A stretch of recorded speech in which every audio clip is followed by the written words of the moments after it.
Good evening everyone, this is Rajesh Shariyar and welcome to my YouTube channel that is the Rankers Academy।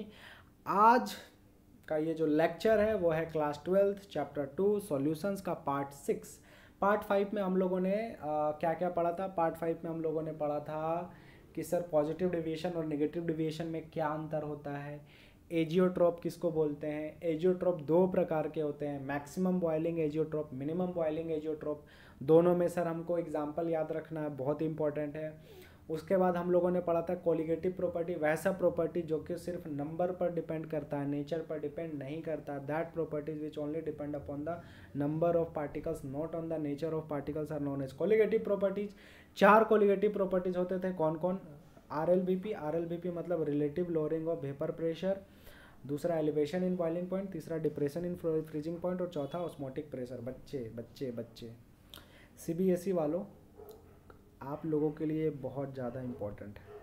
क्या? Jack के लिए तो important है ही, लेकिन Jack में सिर्फ और सिर्फ डेफिनेशन पूछेगा और फॉर्मूला पूछेगा, कभी भी डेरिवेशन नहीं पूछेगा इन चारों का। सीबीएसई वालों, आप लोगों को इन चारों का डेरिवेशन भी पढ़ना है, डिराइव भी करना है, ठीक है। सर हम लोगों को तो बताया नहीं गया, ना कोचिंग में बताया गया ना स्कूल में बताया गया। सर स्कूल में तो ऐसे भी पढ़ाई नहीं चल रहा है और कोचिंग में तो पता ही नहीं चलता कि क्या होता। तो चलो कोई नहीं, हम लोग चारों एक एक करके समझते हैं। सबसे पहले देखते हैं relative lowering of vapour pressure. Relative lowering of vapour pressure का मतलब देखो, सारा कोलिगेटिव प्रॉपर्टीज में हम लोग करेंगे क्या, समझो। मान लो कि अगर कोई घोल है जिसमें एक ही चीज़ था शुरू में, मान लो सिर्फ ए था, क्या था? सिर्फ ए, है ना। अगर इसमें हम बी डाल दिए, क्या डाल दिया? बी, मतलब नंबर ऑफ पार्टिकल्स बदल गया ना। तो समझ लो कि मान लो, हर एक कोलिगेटिव प्रॉपर्टीज के लिए यही मानना है कि मान लो कि वो प्योर चीज़ था, मतलब सिर्फ और सिर्फ सॉल्वेंट था। मान लो सिर्फ वाटर था, शुरू में क्या था? सिर्फ और सिर्फ वाटर। फिर वाटर में हम लोग डाल दिए ग्लूकोज, मतलब सॉल्यूट डाल दिए, तो उसके कारण क्या होगा? वेपर प्रेशर बढ़ेगा कि घटेगा? घटेगा, तो relative lowering of vapour pressure बोलते हैं। बॉइलिंग पॉइंट बढ़ेगा कि घटेगा? बढ़ेगा, उसको एलिवेशन इन बॉइलिंग पॉइंट बोलते हैं। बॉइलिंग पॉइंट बढ़ रहा है तो फ्रीजिंग पॉइंट बढ़ेगा कि घटेगा? तो मतलब डिप्रेस होगा, कम कम होगा, डिप्रेशन इन फ्रीजिंग पॉइंट बोलते हैं। मतलब सब के लिए एक ही कंसेप्ट है, क्या कि शुरू में ओरिजिनली में सिर्फ और सिर्फ सॉल्वेंट था, वाटर था, ठीक है, प्योर, है ना। जो कभी भी कोई भी सिर्फ एक प्रकार का चीज़ होता है उसको प्योर बोलते हैं। इम्प्योर जिसमें एक से ज़्यादा प्रकार का चीज़ हो जाता है, ठीक है। तो उस पर अपन कोई सॉल्यूट डाल दिए तो कोलिगेटिव प्रॉपर्टीज में चेंज आएगा। चारों कोलिगेटिव प्रॉपर्टीज में कौन सा? वेपर प्रेशर में चेंज आएगा, बॉइलिंग पॉइंट में चेंज आएगा, फ्रीजिंग पॉइंट में चेंज आएगा, ऑस्मोटिक प्रेशर में चेंज आएगा। वेपर प्रेशर में क्या चेंज आएगा? सर नाम से ही दिख रहा है, relative lowering of vapour pressure. Lowering मतलब कम हो जाना, तो वेपर प्रेशर कम हो जाएगा। Elevation in boiling point, elevation मतलब बढ़ जाना, बॉइलिंग पॉइंट बढ़ जाएगा। और depression in freezing point, freezing point क्या हो जाएगा? कम हो जाएगा। ऑस्मोटिक प्रेशर अब क्या होता है वो देख लेंगे, रिवर्स ऑस्मोसिस, आरओ और स्ट्रेट ऑस्मोसिस, वही पढ़ना है इसमें, है ना। तो सबसे पहले आज के लेक्चर में हम लोग क्या क्या देखेंगे? आरएलवीपी देखेंगे, एलिवेशन इन बॉइलिंग पॉइंट देखेंगे, और दोनों का डेरिवेशन देखेंगे, दोनों का न्यूमेरिकल देखेंगे, और दोनों का ग्राफ भी हम लोग देखेंगे, एलिवेशन इन बॉइलिंग पॉइंट का ग्राफ, ठीक है। तो सबसे पहले आते हैं relative lowering of vapour pressure. Relative lowering of vapour pressure क्या कहता है कि अगर कोई भी सॉल्यूशन प्योर सॉल्वेंट में कुछ चीज़ अगर ऐड कर दो तो वेपर प्रेशर उस जो घोल का है वो कम हो जाता है। मतलब सर, अरे सिर्फ पानी था, मान लो क्या था? सिर्फ और सिर्फ पानी, और उस समय उसका वेपर प्रेशर था मान लो 100 ATM। इस पानी में अपन डाल दिया शुगर, तो इसका वेपर प्रेशर हो जाएगा कम, मान लो 90 ATM। तो कितना कम हुआ? 10 कम हुआ। ओरिजिनल कितना था? 100, 1/10। इसी को relative lowering of vapour pressure कहते हैं। अच्छा सर, इसी को रिलेटिव कोई भी चीज़ हुआ तो बटा में, हाँ। Relative lowering of vapour pressure का मतलब चेंज इन प्रेशर बटा ओरिजिनल प्रेशर। सर डेल्टा मतलब चेंज और पी मतलब प्रेशर और नॉट मतलब ओरिजिनल वाला इक्विलिब्रियम वाला वेपर प्रेशर, है ना। चेंज इन प्रेशर बटा ओरिजिनल प्रेशर, ठीक है। तो the vapour pressure of solution is always less than pure solvent. हाँ सर, यही चीज़ तो आप बता रहे थे शुरू शुरू में कि कोई भी चीज़ जब प्योर में रहता है तो उसका वेपर प्रेशर ज़्यादा होता है, लेकिन उसमें कोई भी चीज़ मिला करके, कोई भी चीज़ जब प्योर सॉल्वेंट रहता है, सॉल्वेंट मैंने एक ही चीज़ है जो ज़्यादा मात्रा में सिर्फ और सिर्फ सॉल्वेंट है, प्योर है, तो उसका वेपर प्रेशर अधिक होता है। जैसे ही सॉल्वेंट में सॉल्यूट डाल करके सॉल्यूशन बनाते हैं तो वेपर प्रेशर कम हो जाता है। हाँ, इसी को बोलते हैं relative lowering of vapour pressure. Relative lowering of vapour pressure का जो वैल्यू आता है वो equal to mole fraction of solute आता है। मतलब सर अरे पगला, रिलेटिव लोअरिंग ऑफ जो वेपर प्रेशर आएगा, relative lowering of vapour pressure का मतलब क्या, delta P change in pressure बटा ओरिजिनल प्रेशर, वो जो आंसर आएगा वो आएगा mole fraction chi of solute, solute मतलब बी।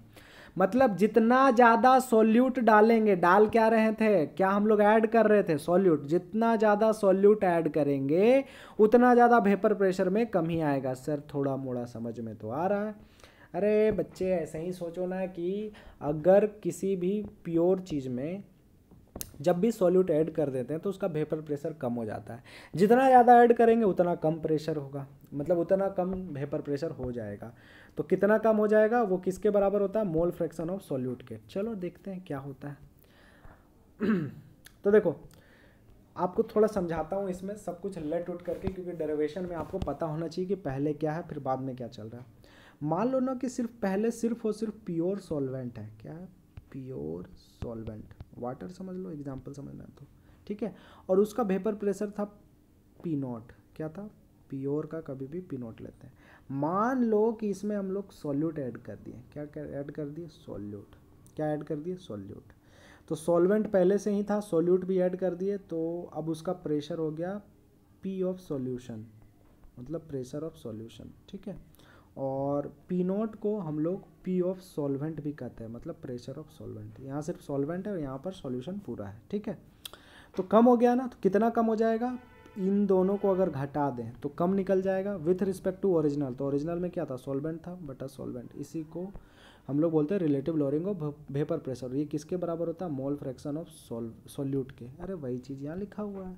हाँ सर, ओरिजिनली सिर्फ सॉल्वेंट था तो प्रेशर ऑफ सॉल्वेंट नॉट क्यों लगा, क्योंकि ओरिजिनल था, माइनस प्रेशर ऑफ सॉल्यूशन बटा सॉल्वेंट। अरे ओरिजिनल से डिवाइड कर देते हैं, ओरिजिनल में क्या था प्योर चीज़ में, सर सॉल्वेंट, बाद में क्या बन गया, सॉल्यूशन, दोनों के बीच में pressure with respect to solvent, है ना। इसका जो वैल्यू आता है वो मोल फ्रैक्शन ऑफ सॉल्यूट के बराबर होता है, इसी को relative lowering of vapour pressure कहते हैं। सर डेरिवेशन कैसे करें वो तो बताइए।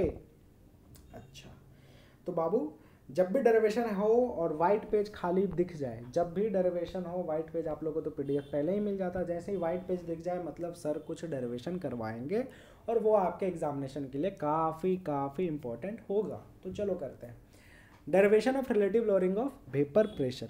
हम लोग क्या करते हैं, लिखते हैं ना, लेट द वीपी मतलब vapour pressure of original solvent, सिर्फ और सिर्फ सॉल्वेंट था उस समय, उसका वेपर प्रेशर को हम लोग क्या करते हैं, लेट कर देते हैं ए, सॉल्वेंट को ए से डिनोट करते हैं ना, उसका पी नॉट ए था, क्या था, P nought A, vapour pressure of solvent क्या था, पी नॉट ए। अब क्या करेंगे हम लोग, लिख रहेंगे if we add some amount of solute, if we add some amount of solute, then final vapor pressure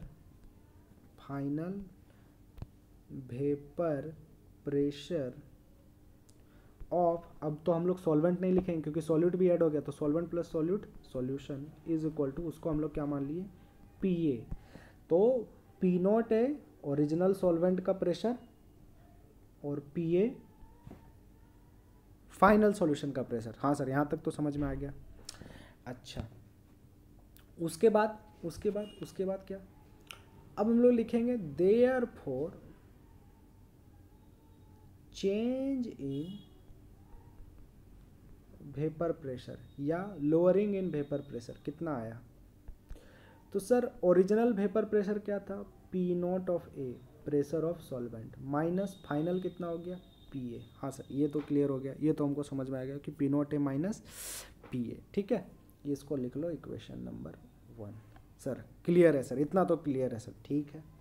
उसके बाद अकॉर्डिंग टू लिखेंगे, according to Raoult's law, Raoult's law में क्या दिखा, pressure of A is equal to होता था P nought of A into chi A, जा करके देख लो, है ना, यही होता था ना, pressure of A is equal to P nought of A into chi A, है ना, क्योंकि प्रेशर काई ए के डायरेक्टली प्रोपोर्शनल होता था, प्रोपोर्शनल को हटाते थे कांस्टेंट आता था पी नॉट ए। ये इक्वेशन 2 हो गया, ठीक है। इस वैल्यू को हम लोग पुट कर देंगे। तो क्या दे रखा था, relative lowering of vapour pressure जो है, relative lowering of vapour pressure RLVP, relative lowering of vapour pressure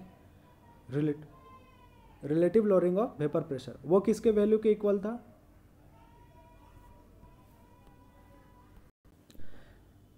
हाँ, तो मैं बता रहा था रिलेटिव लोअरिंग ऑफ या चेंज इन वेपर प्रेशर को ही relative lowering of vapour pressure कहते हैं, RLVP। उसका वैल्यू क्या था? उसका वैल्यू था P0A माइनस PA, इक्वेशन 1 से। और PA का वैल्यू क्या आया था इक्वेशन 2 से? रोल्स लॉ का एक्सप्रेशन लिख देते हैं हम लोग। रोल्स लॉ का एक्सप्रेशन में PA का बराबर क्या होता? P0A इंटू काई ए। हाँ सर, हाँ सर।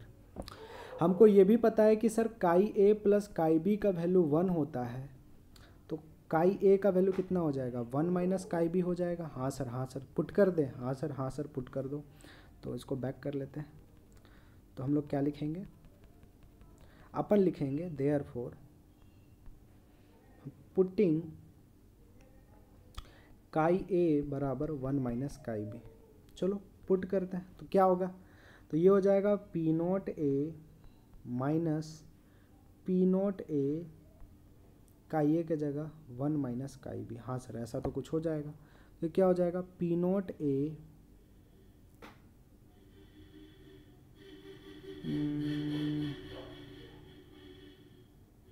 कुछ गलती दिख रहा है क्या?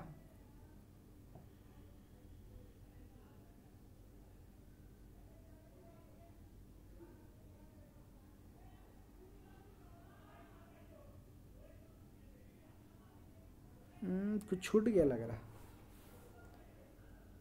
कुछ छूट गया है लग रहा है। 1 मिनट।